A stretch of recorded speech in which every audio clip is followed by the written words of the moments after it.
Morning. So, just a little update, I promise. The videos are working on posting. Not sure what the deal is.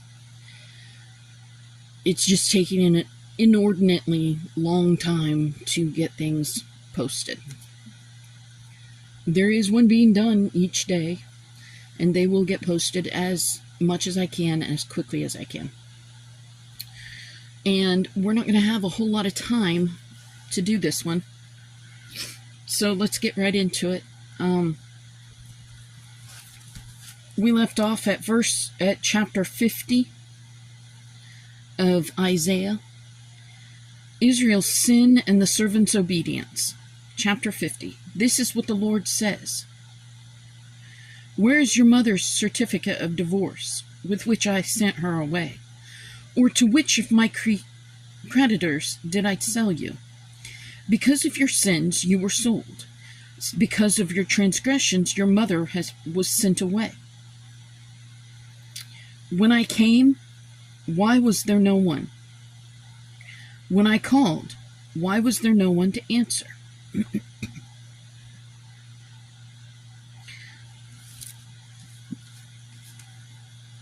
Was my arm too short to ransom you? Do I lack the strength to rescue you? By a mere rebuke, I dry up the sea. I turn rivers into a desert. Their fish rot for lack of water and die of thirst. I clothe the sky with darkness and make sackcloth its covering. The sovereign Lord has given me an instructed tongue to know the word that sustains the weary.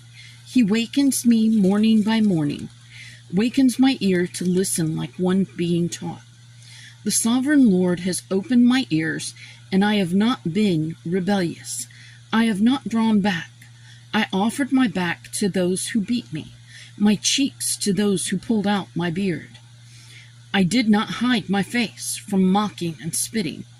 Because the sovereign Lord helps me, I will not be disgraced. Therefore have I set my face like flint, and I know I will not be put to shame. He who vindicates me is near. Who then will bring charges against me? Let us face each other. Who is my accuser? Let him confront me. It is the sovereign Lord who helps me.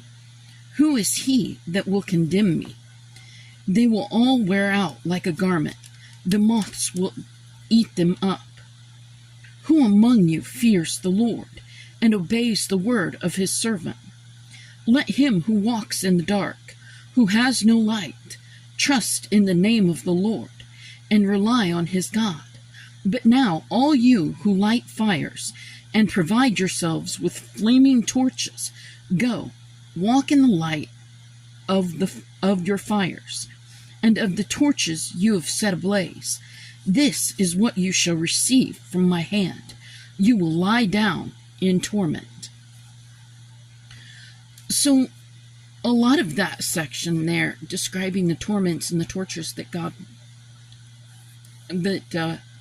are gone through by the sovereign Lord, they speak directly to the torments and tortures that Jesus faced while going to the cross. Everlasting salvation for Zion, chapter 51. Listen to me, you who pursue righteousness and who seek the Lord. Look to the rock from which you were cut, and to the quarry from which you were hewn. Look to Abraham, your father, and to Sarah, who gave you birth. When I called him, he was but one, and I blessed him and made him many. The Lord will surely comfort Zion, and will look with compassion on all her ruins.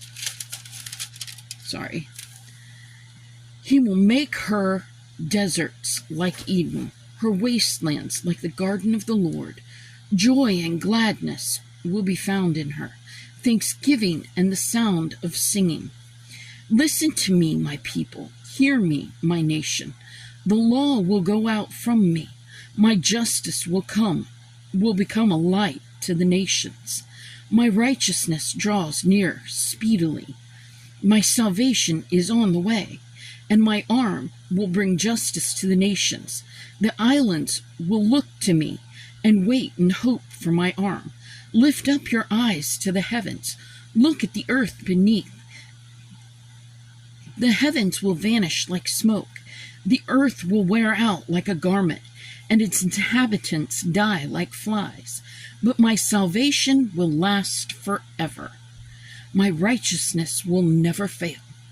So there we hear again the prophet speaking of the coming spiritual life. The physical life dying and the spiritual life continuing on. Give me a second.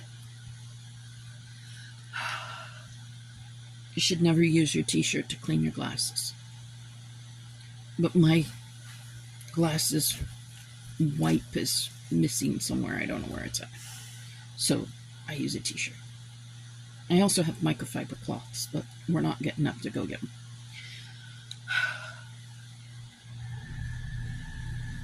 Okay. Let's see if I can actually see a little bit better now. Well, give it a minute.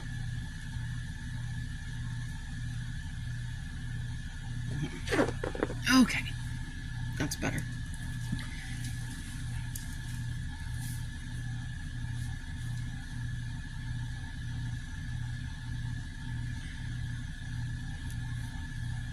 But my salvation will last forever, and my righteousness will never fail. Hear me, you who know what is right, you people who have my law in your hearts. Do not fear the reproach of men, or be terrified by their insults, for the moth will eat them up like a garment. The worm will devour them like wool. But my righteousness will last forever, my salvation through all generations. And again, death will be those that physically die and don't continue on. They end there. That's where their body ends. They end there. They'll be eaten by worms and moths. Awake, awake, clothe yourself with strength, O arm of the Lord. Awake as in days gone by, as in generations of old. Was it not you who cut Rahab to pieces, who pierced that monster through? Was it not you who dried up the sea, the waters of the great deep, who made a road in the depths of the sea, so that the redeemed might cross over? The ransomed of the Lord will return. They will enter Zion with singing. Everlasting joy will crown their heads. Gladness and joy will overtake them, and sorrow and sighing will flee away. I, even I, am he who comforts you. Who are you that you fear mortal men, the sons of men who are but grass, that you forget the Lord your Maker, who stretched out the heavens and laid the foundations of the earth, that you live in a constant terror every day, because of the wrath of the oppressor, who is bent on destruction? For where is the wrath of the oppressor? The cowering prisoners will soon be set free.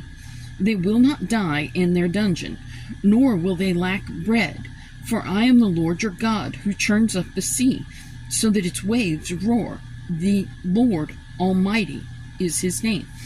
Okay, understand, this is God saying that the physical body might be tormented. The physical body will be imprisoned. The spiritual will be set free. Don't be afraid of what humanity can do to you. Do not be afraid of the physical things that can be done to your body here and now. But continually persist in believing and following the spiritual. We know that the apostles did not have easy lives after they followed Christ, after they accepted the Spirit within their own lives and began their ministries to the world, we know that the apostles didn't just get to go grow old and die as old men. Most of them did not. Now, there was John of Patmos, who likely died in exile on the island of Patmos. No guarantee that he didn't die a painful death.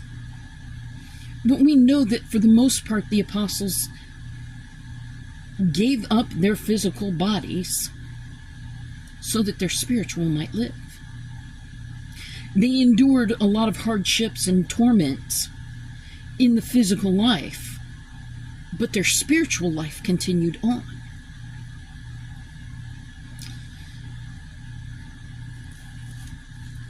I have put my words in your mouth and covered you with the shadow of my hand. I who set the heavens in place, who laid the foundations of the earth, and who say to Zion, you are my people. So again, this is God saying, I've claimed you. I know that you're going to suffer here on this earth, but I also know what I have waiting for you. This is God telling the apostles, okay, it's not going to be easy. You're going to face a lot of trials. This is going to be, and this is not just the 12 apostles that we read about in the New Testament. This is all the apostles of God. If you are going forth and working, allowing God to work through you so that your life is an example to others, then you have to understand that you are an apostle. You are a follower of Christ. Now, does that mean that you are certain and deigned for definite spiritual freedom? Not necessarily, not if you don't keep that up. Not if you do not continue to allow God to work through you.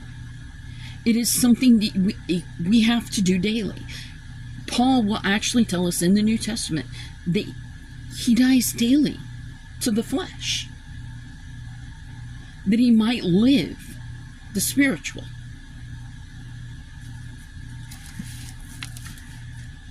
The cup of the Lord's wrath. Awake, awake, rise up, O Jerusalem. You have drunk from the hand of the Lord the cup of his wrath. You who have drained to its dregs the goblet that makes men stagger. Of all the sons she bore, there was none to guide her. Of all the sons she feared, there was none to take her by the hand. These double calamities have come upon you. Who can comfort you? Ruin and destruction, famine and sword. Who can console you? Your sons have fainted. They lie at the head of every street, like antelope caught in a net. They are filled with the wrath of the Lord and the rebuke of your God. Therefore, hear this, you afflicted one, made drunk, but not with wine. This is what your sovereign Lord says, your God who defends his people. See, I have taken out of your hand the cup that made you stagger. From the cup, the goblet of my wrath, you will never drink again. I will put it into the hands of your tormentors, who said to you, fall prostrate, that we may walk over you. And you made your back like the ground, like a street to be walked over. Again, there is more than one view in this. This is more than just what will occur in the coming time of Isaiah.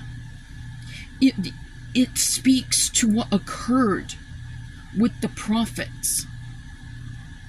With the apostles. Sorry, not just the prophets, but the apostles. It also speaks to what will occur in the second coming. This is God saying, my salvation, all three times, my salvation is complete. My salvation will save you wholly, fully, totally, completely. You will never have to look for salvation again. My wrath will come on those that torment you. and I will protect you through it all. You have taken the spiritual life into yourself, and you will now be my example to the world. And you will follow into the heavens. You will follow the Spirit into that spiritual life. We're going to leave off there. That takes us to chapter 52. The reason we're leaving off there is time crunch. I'm going to let you guys say the prayer on your own. You guys know it well enough at this point. Like I said, there's a time crunch because of my videos and the camera and just some stuff like that. We'll get through it. We always get through it. It's amazing. God works in wonderful and fabulous, mysterious ways. But we will get through it. So, say the prayer. Have a great day. Be kind to yourself and others. And I will see you tomorrow.